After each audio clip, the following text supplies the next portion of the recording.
మంచిర్యాల జిల్లాలోని మిగతా వార్తలు కనుక చూస్తే జిల్లాలో రెండవ రోజు గ్రూప్ 3 పరీక్షలు ప్రశాంతంగా ముగిశాయి.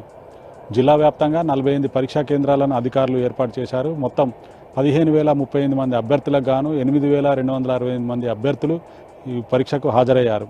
ఎక్కడ ఎలాంటి అవాంఛనీయ సంఘటనలు జరగకుండా పోలీసులు గట్టి బందోబస్తు ఏర్పాటు చేశారు.